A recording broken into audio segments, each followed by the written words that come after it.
Olá, amigos, alunos e visitantes desse canal. Voltei.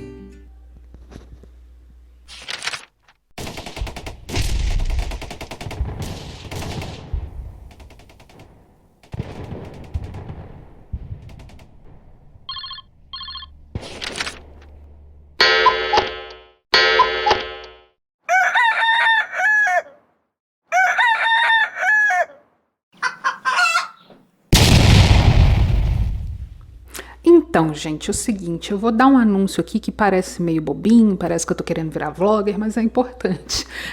Vocês precisam se inscrever no canal e ativar o sininho para não perder nenhuma aula, ok? Bom, agora vamos para a Revolução Industrial. Eu fiz uma pesquisa rápida, uma pesquisa muito simples no Google, escrevi lá Revolução Industrial para ver o que ia aparecer.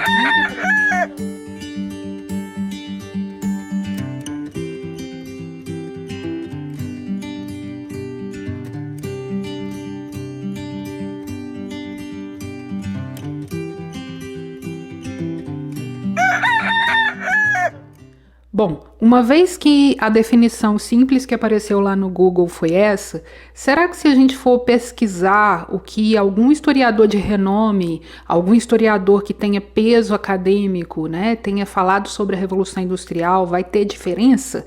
Vamos comparar essas duas definições? Eu peguei um historiador que eu gosto muito, que é o Eric Hobsbawm, e tirei de um livro dele chamado A Era das Revoluções a segunda citação que vocês também vão copiar aí no caderno, ela vai aparecer agora.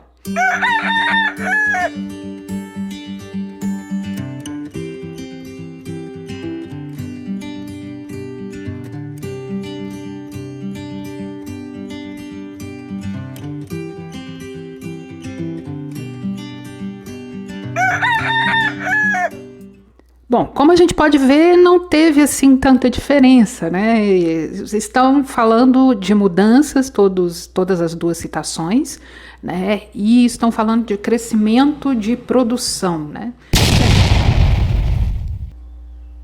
Daí é interessante que nós façamos as seguintes perguntas para nós mesmos antes de prosseguirmos com o raciocínio, entendendo o que foi a Revolução Industrial. A primeira pergunta é a seguinte: o que provocou as mudanças mencionadas na definição que a gente encontrou lá no Google? Certo? A definição do Google fala em mudanças, ok, mas o que provocou aquelas mudanças? A segunda pergunta também é interessante que nós a façamos. Ela vai nos dizer o seguinte: que acontecimento poderoso, né, foi aquele que, segundo Eric Hobsbawm, liberou os grilhões que impediam a humanidade de produzir ilimitadamente? A gente precisa pensar nessas duas perguntas a partir de agora, né? Então, as guardem e acompanhem a argumentação que vamos desenvolver até o final desse vídeo. Então, vamos ver direitinho como é que foi essa história, certo? Bem, para começar a desenvolver o raciocínio, ou seja, para começar a argumentação que vai responder as perguntas que eu formulei para vocês, eu vou citar Arquimedes, que nasceu em 287 a.C. na Grécia. Vamos esperar essa moto passar, porque professor não tem estúdio e está todo mundo em casa fazendo barulho. Então, como eu disse, eu vou citar Arquimedes, que nasceu em 287 a.C.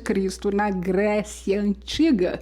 Arquimedes disse o seguinte, ele foi um filósofo, né, matemático, e ele disse certa vez o seguinte: dê-me um ponto de apoio e eu moverei o mundo. Que poético. Bom, não era bem poesia o que ele estava falando, era ciência. Ele estava defendendo uma das mais importantes invenções da humanidade e do próprio Arquimedes, a alavanca. E nós podemos entender que ali estava nascendo a ideia de uma máquina que pudesse substituir a força de trabalho humana ou animal.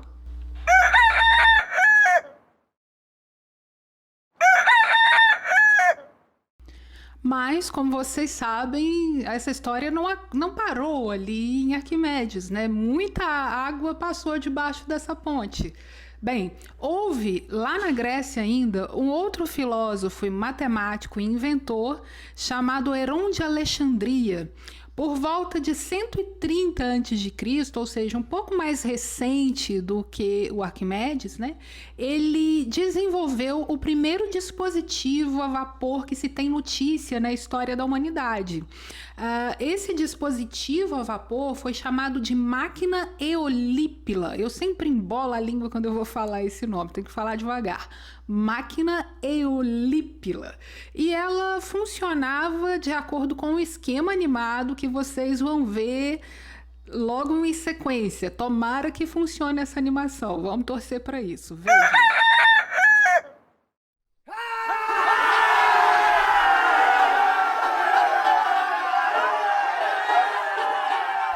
O fato, meus amigos, é que esse dispositivo a vapor desenvolvido pelo Heron de Alexandria não produzia nada, né? Ele só servia mesmo para demonstrar que o vapor exercia pressão sobre os corpos e que isso poderia gerar movimento.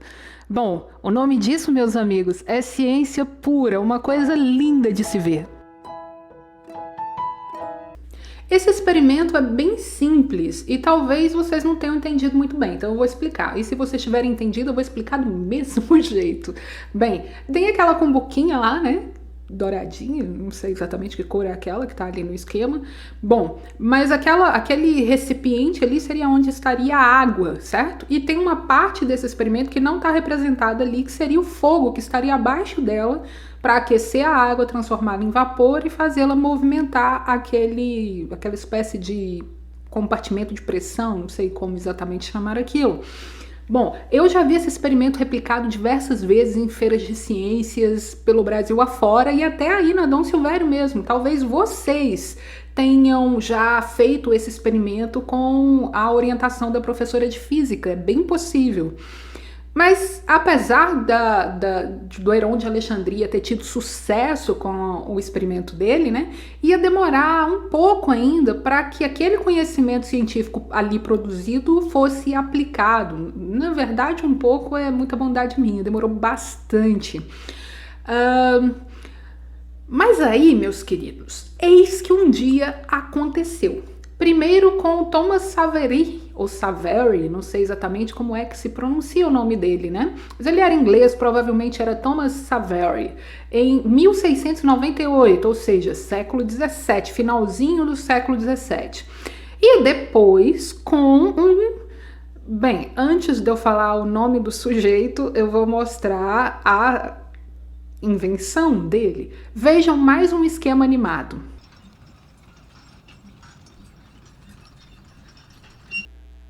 Esse mecanismo que vocês acabaram de ver nessa animação esquemática é o chamado motor de Newcomen, inventado em 1712 na Inglaterra. 1712, século 18. E o inventor se chamava, veja que criativo, Thomas Newcomen, exatamente, ele deu o nome dele para a máquina que ele inventou. Trata-se de um mecanismo que foi utilizado em toda a Europa ali durante o século XVIII para retirar a água das minas, né, para bombear a água das minas.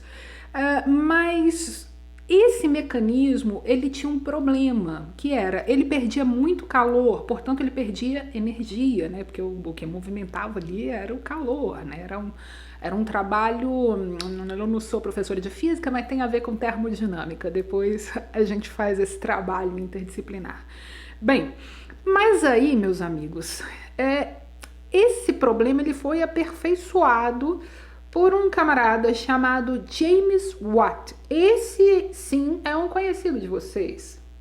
Sim, ele é conhecido de vocês. Sabe quando a gente vai comprar a lâmpada e aí lá na caixinha da lâmpada tá escrito não sei quantos watts de potência? Pois bem, aquele watt de potência ele é inspirado no sobrenome desse camarada. Veja bem como ele ficou famoso, como a máquina dele se tornou, né, foi disseminada por todo o mundo, chiquérrimo. Pois bem, na máquina a vapor do James Watt havia já um pistão que gerava um movimento circular semelhante àquele que nós vemos ainda quando viajamos, né, e vamos às cidades históricas, aquele que nós vemos na roda da locomotiva a vapor.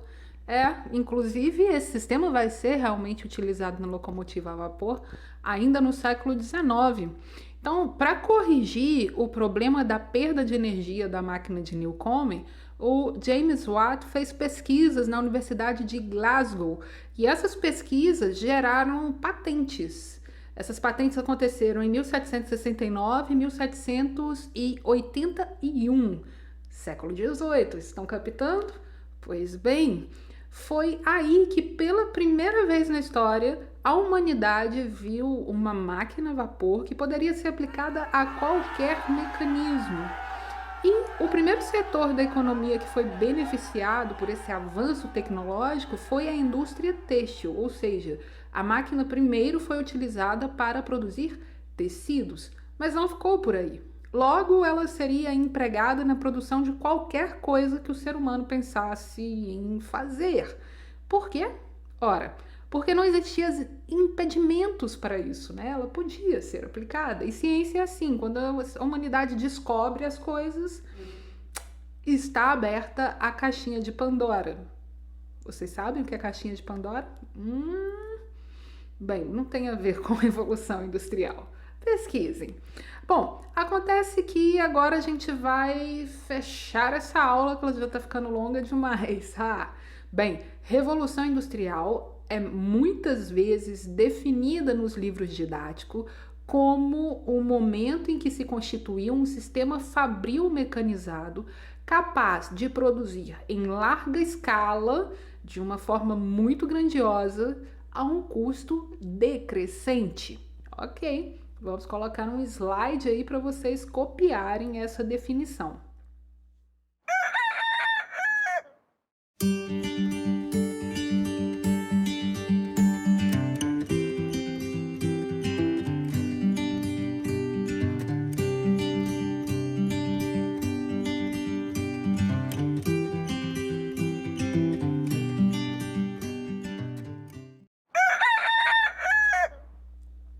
Assim, o método de produção que até então, predominante tinha sido artesanal, muitas vezes, cada vez mais organizado em manufaturas, passou a ser o método de produção industrial. E aí nós vemos surgir um mundo industrializado. Lembrando que o processo que nós chamamos de Revolução Industrial, o evento que nós chamamos de Revolução Industrial, ele começa na Inglaterra, mas ele não fica só lá.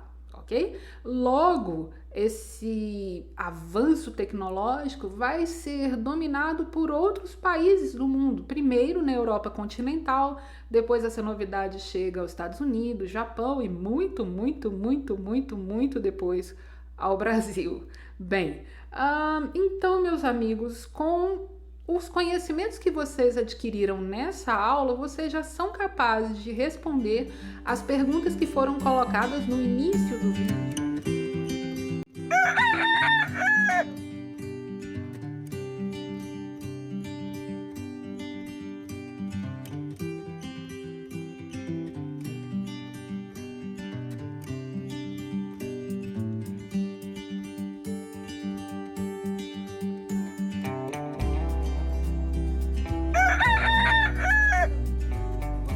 Fazer isso em casa, em forma de redação, ok? Como? No mínimo 15 linhas, no máximo 20 linhas, com introdução, desenvolvimento e conclusão. Sendo que, posteriormente, nós vamos aperfeiçoar as técnicas de vocês de fazer dissertações, com essas partes todas lindinhas, bonitinhas, muito bem colocadas e argumentadas, ok? Bem, no próximo vídeo, então, eu vou justamente conversar com vocês sobre as respostas possíveis para essas perguntas. Será uma forma de correção pública, mas a correção particular também pode acontecer se vocês enviarem os textos de vocês para o e-mail que eu ainda vou distribuir para as pessoas que se inscreveram lá no blog. Se você está assistindo esse vídeo e ainda não se inscreveu lá no blog, não colocou o seu e-mail como comentário lá no blog, eu vou colocar o endereço do blog aqui embaixo, ok? faça isso para você poder participar das atividades. Mais uma coisa que nós precisamos lembrar é que o que nós estamos fazendo aqui é um projeto pessoal meu que vocês estão engajados nele, mas não substitui em hipótese alguma a programação do Estado de Minas Gerais, ok? Nós não sabemos muito bem o que é essa programação ainda, porque ela começou hoje, mas ela está de pé e ela é o oficial, ok? Se tiverem dúvidas sobre o que está acontecendo, né, oficialmente com a educação no estado de Minas Gerais, né, para vocês poderem participar mais plenamente, meus alunos queridos da Escola Estadual Dom Silvério, entrem em contato comigo ou com algum outro professor de vocês, pelo Facebook, pelo Instagram, pelo WhatsApp. Eu prefiro o WhatsApp. Se a turma de vocês ainda não tem grupo de WhatsApp, corram e façam isso, porque vai ser essencial para a gente poder se comunicar nesse momento de isolamento. Amiguinhos, foi e será sempre um prazer estar com vocês. Vamos então nos preparar para a próxima aula. Um grande abraço e estaremos juntos.